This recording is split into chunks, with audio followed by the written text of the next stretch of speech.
எனக்கு வந்து 2 இஎம்ஐ கட்டாமல் விட்டுட்டேன், ரொம்ப நாளாக கட்டாமல் ஒரு இஎம்ஐ வச்சுருக்கேன், சிபில் எனக்கு ப்ராப்ளம் இருக்குது அப்படி சொல்கிறவங்களுக்கு என்னுடைய கிரெடிட் ஸ்கோர் படு மோசமாக இருக்குங்க, எனக்கு லோன் கிடைக்க வாய்ப்பே கிடையாது அப்படி நீங்கள் சொன்னீங்கன்னா வாய்ப்பு இருக்குது. நான் சொல்கிறேன் 100% உங்களுக்கு வாய்ப்பு இருக்குது.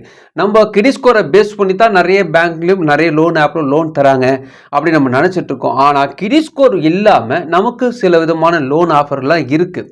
ஸோ அது விதமான 5 வழிகளை தான் இந்த வீடியோ நம்ம பார்க்க போகிறோம். நமக்கு பணம் கிடைக்குங்க, கிரெடிட் ஸ்கோர் மோசமாக இருந்தாலும் நமக்கு பணம் கிடைக்கும். அது என்ன, அது எப்படி அப்ளை பண்ணலாம், அந்த பணத்தை எப்படி வாங்கலாம், அதான் டீட்டெயிலாக இந்த வீடியோ நம்ம பார்க்க போகிறோம். இந்த வீடியோ பொறுத்த வரைக்குமே கிரெடிட் ஸ்கோர் மோசமாக இருக்கிறவங்களுக்கான ஒரு வீடியோ. ஸோ உங்களுக்கு கிரெடிட் ஸ்கோர் 650 இருக்குது, 550 இருக்குது, 700 இருக்குது, எப்படி இருந்தாலும் சரி அதுக்கான விஷயங்கள் ஒன் பை ஒன்னாக நம்ம பார்க்க போகிறோம். இதுக்கு முக்கியமான நிபந்தனைகள்லாம் இருக்குது. அதனால் இந்த வீடியோ நீங்கள் முழுசாக பார்த்தா தான் அதுக்கு என்னென்ன பிரச்சனைகளை நம்ம சரி பண்ணணும் தான் இந்த லோன் கிடைக்கணுது டீட்டெயிலாக பார்த்துக்கொள்ள முடியும். அதனால் ஒன் பை ஒன்னாக உங்களோட எக்ஸ்பிளைன் பண்ணுறேன். இந்த வீடியோ உங்களுக்கு முக்கியமானது. அதுக்கு முன்னாடி ஜேகே சேனல் இது வரைக்கும் நீங்கள் சப்ஸ்கிரைப் பண்ணாமல் சப்ஸ்கிரைப் பண்ணி பக்கத்தில் பெல் ஐக்கானை ப்ரெஸ் பண்ணி ஆல் ஒரு ஆப்ஷன் கிளிக் பண்ணுங்கள். இது போல் நீங்கள் செய்யும்போது நாங்கள் அப்லோட் பண்ணி ஸ்லோடு கொஞ்சமாக்கும். இந்த வீடியோ உங்களுக்கு பிடிச்சிருந்துச்சுன்னா ஃப்ரெண்ட்ஸுக்கு ஷேர் பண்ணுங்கள். தெளிவு இலைக்குதுன்னா மறக்காம லைக் பண்ணுங்கள். இந்த கிரெடிட் ஸ்கோர் மோசமானதில் நிறைய வகைகள் இருக்குது. அதாவது கிரெடிட் ஸ்கோரே இல்லாதவங்க ஒருத்தவங்க இருப்பாங்க, அதுக்கப்புறம் கிரெடிட் ஸ்கோர் வந்து ரொம்ப கம்மியாக இருக்கிறவங்க ஒருத்தவங்க இருப்பாங்க, கிரெடிட் ஸ்கோர் டியூ பிரச்சனையில் இருப்பாங்க, அதாவது ஏதாவது ஒரு டிஃபால்ட் பிரச்சனையில் இருப்பாங்க. இந்த 3 வகையில் பிரச்சனை இருக்கிறாங்க இல்லையா, இதில் இந்த ரெண்டு விஷயத்தை ஃபஸ்ட்டு உங்களுக்கு சொல்லிடுறேன். அதாவது கிரெடிட் ஸ்கோர் இல்லாதவங்க, கிரெடிட் ஸ்கோர் கம்மியாக இருக்கிறவங்க, இவங்களுக்கு லோன் ஆஃபர் ஃபஸ்ட்டு சொல்லிடுறேன். இந்த டியூவில் இருக்குது அப்புறமா டிஃபால்ட் இருக்கிறவங்க பற்றி நம்ம கடைசியில் பார்க்கலாம். ஸோ இந்த விதமான ஆஃபரில் ஃபர்ஸ்ட் நம்ம பார்க்க போகிறது கிரெடிட் ஸ்கோர் குறைவாகிறவங்களுக்கு லோன் எப்படி கிடைக்கும்.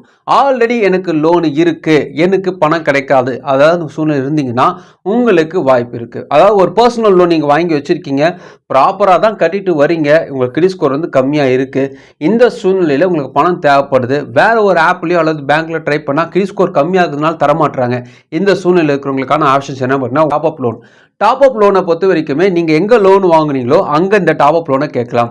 ஒரு பர்சனல் லோன் வாங்கியிருப்பீங்க, 3 வருஷம் வந்து இஎம்ஐ போட்டிருப்பீங்க வச்சுங்களேன், ஃபஸ்ட்டு 1 வருஷம் கட்டிட்டு இருப்பீங்க, இன்னும் 2 வருஷம் பாக்கி இருக்குது. அந்த சூழ்நிலையில் நீங்கள் போயிட்டு அந்த டாப் அப் லோனை ட்ரை பண்ணி பார்க்கலாம். இந்த டாப் அப் லோனில் எலிஜிபிலிட்டி அவங்க என்ன எதிர்பார்ப்பாங்கன்னா, இந்த லோன் வாங்கும் முன்பாக, அதாவது இந்த விண்ணப்பிக்கும் பொழுது, இந்த லோனை அப்ளை பண்ணுறதுக்கு முன்பாக நீங்கள் என்னென்ன டாக்குமெண்ட்ஸ் கொடுத்தீங்க, உங்களுடைய இன்கம் எவ்வளோ கொடுத்தீங்கன்னு இது கவனிக்கணும். அப்போ ஒரு இன்கம் 20,000 கொடுத்துருந்தீங்க, இப்போ உங்களுடைய இன்கம் வந்து இந்த 1 வருஷத்தில் ஒரு 30,000 ஆச்சு, எக்ஸ்ட்ரா ஒரு 10,000 ஆச்சுன்னா நீங்கள் இந்த டாப் அப் லோனை அணுகலாம். என்னோட இன்கம் வந்து இன்க்ரீஸ் ஆகிருக்கு, எனக்கு எக்ஸ்ட்ரா பணம் தேவைப்படுது, நான் அப்ளை பண்ணும்போது 20,000 வச்சு அப்ளை பண்ணேன், இப்போ எனக்கு 30,000 ஆயிருக்கு, அதனால் எனக்கு எக்ஸ்ட்ரா பணம் தேவைப்படுது கேட்டிங்கன்னா இந்த டாப் அப் லோன் கிடைக்கும். இந்த டாப் அப் லோனை உடனே எக்ஸ்ட்ரா பணம் அப்படி கொடுக்க மாட்டாங்க. இந்த இருக்கிற லோனை க்ளோஸ் பண்ணிவிட்டு அதுக்கப்புறமா டாப் அப் லோன் உங்களுக்கு புதுசாக லோன் வாங்குற மாதிரி கணக்கில் கொண்டு வருவாங்க. இதில் முக்கியமாக கவனிக்கிறது என்னென்னா, அந்த இருக்கிற லோனை க்ளோஸ் பண்ணுறாங்க இல்லையா, அதுக்கு ஃபோர்க்ளோசர் சார்ஜஸ்னு ஒன்று வரும். ஸோ அது என்ன சார்ஜஸ்ன்றத டிபெண்ட் ஆன் யர் பேங்க்ஸ், ஒவ்வொரு பேங்க்கும் அதுக்கான சார்ஜஸ்லாம் வச்சுருப்பாங்க. அதெல்லாம் விசாரிச்சிட்ட பிறகு உங்களுக்கு எவ்வளோ லோன் தருவாங்கன்னு விசாரிச்சிட்ட பிறகு அதுக்கப்புறமா அந்த டாப் அப் லோனை நீங்கள் அணுகலாம். கிடைக்க அதிகமான வாய்ப்பு இருக்குது. அப்படி எனக்கு டாப் அப் லோனும் கிடைக்க மாட்டேதுங்க அப்படி சொன்னீங்கன்னா உங்களுக்கு 2வது ஆப்ஷன் இருக்குது. என்னென்னு பார்த்தீங்கன்னா கோ அப்ளிகேட் லோன். இந்த கோ அப்ளிகேட் லோனை பற்றி நிறைய விதமான வீடியோஸில் நான் சொல்லியிருக்கேன். உங்களுக்கு கிரெடிட் ஸ்கோர் மோசமாக இருந்தாலும் உங்கள் நண்பர், உங்களோட ஃப்ரெண்டோ அல்லது உங்கள் கணவனோ மனைவியோ உங்கள் கூட ஒர்க் பண்ணுறவங்களோ அவங்க வந்து நல்ல கிரெடிட் ஸ்கோர் இருந்தாங்கன்னா அவங்கள அணுகி நீங்கள் வந்து கோ அப்ளிகேட்டாக சேர்ந்து, அவருக்கு பணம் தேவைப்படுச்சுன்னா 2 பேரும் சேர்ந்து இந்த கோ அப்ளிகேட் லோன் வாங்க முடியும். இந்த லோனை பொறுத்த வரைக்குமே நான் பேங்கிங் ஃபினான்ஸ் கம்பெனிஸ் வந்து உடனடியாக கிடைக்க வாய்ப்பு இருக்குது. அதாவது கிரெடிட் ஸ்கோர் குறைவாக இருந்தாலும் இன்னொருத்தர் ஜவாப்தாரியாக சைன் பண்ணும்போது இந்த லோன் கிடைக்கும். இந்த லோனை தரத்துக்கான நிறைய ஆப்ஷன்ஸ்லாம் இருக்குது, நிறைய விதமான பேங்கர்லாம் இருக்காங்க. ஐடிஎஃப்சி பேங்க் தருவாங்க, பஜாஜ் ஃபைனான்ஸ் தருவாங்க, எஸ்டிஎஃப்சி பேங்க்கில் கூட ஆப்ஷன்ஸ் இருக்குது. பர்சனல் லோன் என்ற ஒரு காலத்தில் அது கிடைக்கும். ஸோ இந்த கோ அப்ளிகேட் லோனுக்கு எலிஜிபிலிட்டி என்னென்னா, அவருடைய கிரெடிட் ஸ்கோர் நல்லா இருக்கணும், அவருடைய இன்கம் நல்லா இருக்கணும், சிபில் எந்த பிரச்சனையும் அவர் இல்லாமல் இருக்கணும், அவருடைய இன்கம், அவருடைய சேலரி ஸ்லிப் இதெல்லாம் பக்காவாக இருந்துச்சுன்னா உங்களுக்கு கிரெடிட் ஸ்கோர் குறைவாக இருந்தாலும் இந்த கோ அப்ளிகேட் லோன் கிடைக்க வாய்ப்பு அதிகமாக இருக்குது. இது வந்து 2வது ஆப்ஷன். இந்த கோ அப்ளிகேட் லோனு எனக்கு கிடைக்கலைங்க, எனக்கு அதுக்கெல்லாம் வாய்ப்பே இல்லை அப்படி சூழ்நிலை பட்சத்தில் உங்களுக்கு 3வது ஆப்ஷன் என்னென்னு பார்த்தீங்கன்னா, நீங்கள் ஒரு சேலரி பர்சன் மாதம் சம்பளம் வாங்குறவங்களா இருந்தீங்கன்னா நீங்கள் இபிஎஃப்பை ட்ரை பண்ணலாம். இதை பற்றி நான் வீடியோ நிறைய போட்டிருக்கேன். இபிஎஃப்பை பொறுத்த வரைக்குமே நீங்கள் மாதம் உங்களை சம்பளத்தை பிடிச்சிட்டு வராங்க இல்லையா, அந்த இபிஎஃப் தொகையை வந்து 5 வருஷம் குறைஞ்சபட்சம் 2 வருஷமாவது ஒரு கம்பெனியில் ஒர்க் பண்ணியிருந்தீங்கன்னா இந்த இபிஎஃப் தொகையிலேருந்து பணம் எடுக்க முடியும். அதுக்கு சில விதமான கட்டுப்பாடுகளை வைத்திருக்கிறார்கள். 5 வருஷம் கம்ப்ளீட் ஆகிருந்தீங்கன்னா நீங்கள் வந்து வீடு கட்டுறதுக்காகவும் அல்லது திருமணத்துக்காகவும் நீங்கள் இந்த பணத்தை எடுக்க முடியும். எவ்வளோ பணம் தருவாங்க? உங்களுடைய அமௌண்ட் 2 லட்ச ரூபா இருக்குன்னா உங்களுடைய எம்ப்ளாயர், அதாவது உங்கள் முதலாளியுடைய அமௌண்ட் 2 லட்ச ரூபா, 4 லட்ச ரூபா இருக்கு வச்சுங்களேன். இதை 90% நீங்கள் வீடு கட்டுறதுக்காகவோ அல்லது வீடு வாங்குறதுக்காகவோ அல்லது நிலம் வாங்குறதுக்காகவோ நீங்கள் இதை அப்ளை பண்ணலாம். லைஃப் டைமில் ஒரு தடவை தான் நீங்கள் அப்ளை பண்ண முடியும். ரெண்டாவது ஆப்ஷன் என்ன பார்த்தீங்கன்னா, அந்த வீடை வாங்கிட்டீங்க ப்ராப்பராக ஒரு 5 வருஷம் கழிச்சு அதுக்கப்புறமா நீங்கள் அந்த வீடை ரெனோவேட் பண்ணுறதுக்காக அப்ளை பண்ணலாம். இதுக்கு ஒரு ஆப்ஷன்ஸ் இருக்குது. இதுக்கு 5 வருஷம் லிமிட். நான் வேலைக்கு செஞ்சு 2 வருஷம் தான் ஆகுது, எனக்கு பணம் தேவைப்படுதுன்னா நீங்கள் COVID-19 ஒரு ஆப்ஷன் இருக்குது. அதாவது COVID-19 என்ற ஆப்ஷன் மூலமாக பணம் நீங்கள் எடுக்கலாம். இதுக்கு 90% நீங்கள் எடுக்க முடியும். இப்போ அது கொஞ்சம் தடுத்து சந்தேகம் தான். அதனால சிலருக்கு கிடைக்குது, சிலருக்கு கிடைக்க மாட்டுது. ஆனால் வாய்ப்பு இருக்குது, ட்ரை பண்ணி பாருங்கள். இது 2 வருஷம் எலிஜிபிள் இருந்தால், 3 வருஷமாவது எலிஜிபிலிட்டி நல்லா இருக்குங்க. ஆனால் எனக்கு ஒரு அவசரத்துக்கு பணம் தேவைப்படுதுன்னா இல்லிங்னஸ் ஒரு ஆப்ஷன் இருக்குது. உடம்பு சரியில்லைன்னு சொல்லி நீங்கள் பணத்தை எடுத்துக்கலாம். உங்களுடைய அமௌண்ட்டை மட்டும் தான் நீங்கள் எடுக்க முடியும். உங்களுடைய முதலாளி பணம் அப்படியே தான் இருக்கும். நீங்கள் சேர்த்து வச்சுக்கிட்ட பணத்தில் உடம்பு சரியில்லைன்னு எடுத்துக்கொள்ள முடியும். இது ஒரு ஆப்ஷன்ஸ்.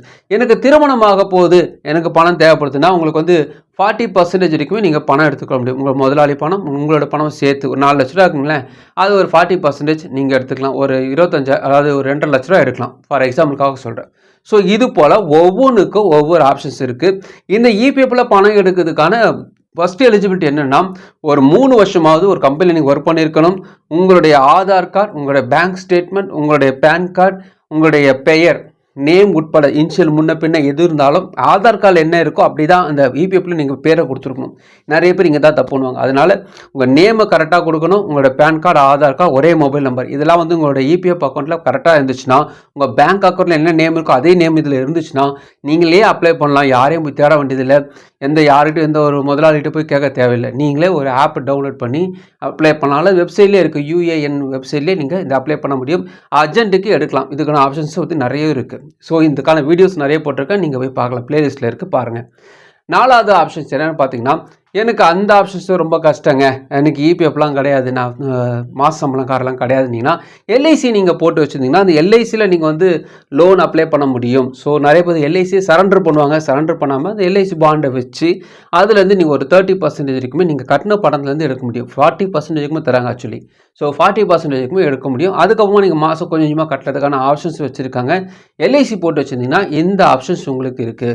எல்ஐசி நான் போடலைங்க, எனக்கு அது கூட கிடையாது அப்படின்னு சொன்னீங்கன்னா 5வது ஆப்ஷன்ஸ், ஒரே ஒரு ஆப்ஷன்ஸ், லோன் அகைன்ஸ்ட் ப்ராப்பர்ட்டி. இந்த அடமான கடன் வாங்குறதுக்கு எந்த விதமான கிரெடிட் ஸ்கோர் நிறைய இருக்கணும்னு அவசியம் கிடையாது. நார்மல் கிரெடிட் ஸ்கோர் இருந்தாவே நிறைய விதமான பேங்கர்லாம் தயாராகிறாங்க. கூட்டுறவு சங்கத்தில் வாங்கினீங்கன்னா இன்னும் வட்டி உங்களுக்கு கம்மியாக இருக்க வாய்ப்பு இருக்குது.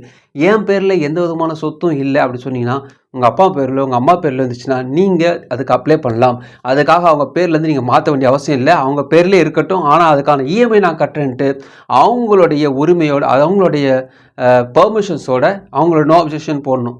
ஸோ அவங்களோட பெர்மிஷன்ஸோடு நீங்கள் லோன் அப்ளை பண்ணி நீங்கள் வாங்க முடியும். உங்களுடைய கூட பிறந்தவங்க அதுக்கு நோ அப்ஜெக்ஷன் கொடுக்கணும்.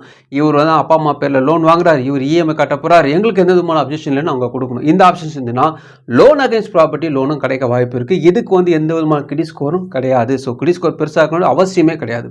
ஆனால் இந்த கிரெடிட் ஸ்கோர் அவசியம் பெருசாக இல்லைனா கூட கிரெடிட் ஸ்கோரில் டிஃபால்ட் இருக்குங்க. எனக்கு 2 இஎம்ஐ கட்டாமல் விட்டுட்டேன், ரொம்ப நாளாக கட்டாமல் ஒரு இஎம்ஐ வச்சுருக்கேன், சிபில் எனக்கு ப்ராப்ளம் இருக்குது அப்படி சொல்கிறவங்களுக்கு இதில் ஒரு சில தான் ஓகே ஆகும். நீங்கள் இபிஎஃப்க்கு ட்ரை பண்ணலாம், எல்ஐசிக்கு ட்ரை பண்ணலாம்.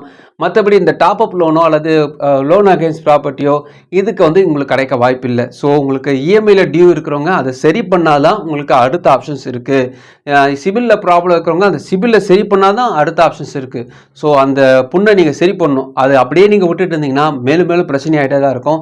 அது என்ன ப்ராப்ளம் பார்த்துட்டு வருத்தால் நல்லது. இதை பற்றி நிறைய வீடியோ போட்டிருக்கேன், நீங்கள் பாருங்கள். ஸோ இந்த வீடியோ பொறுத்த வரைக்குமே உங்களுக்கு ஒரு ஐடியா கிடச்சிருக்கோம். உங்களுக்கு கிரெடிட் ஸ்கோர் கம்மியாக இருந்தாலும் நீங்கள் கவலைப்பட தேவையில்லை. உங்களுக்கு 5 விதமான வழிகள் இருக்குது. அது ஏதாவது ஒரு வகையில் கண்டிப்பாக உங்களுடைய பண தேவை சந்திக்கப்படும் நம்புகிறேன். இந்த வீடியோ உங்களுக்கு போதுமாக நினைக்கிறவங்க ஃப்ரெண்ட்ஸுக்கு ஷேர் பண்ணுங்க. போதுமாக மட்டும் மறுபடியும் பார்க்கலாம். வணக்கம்.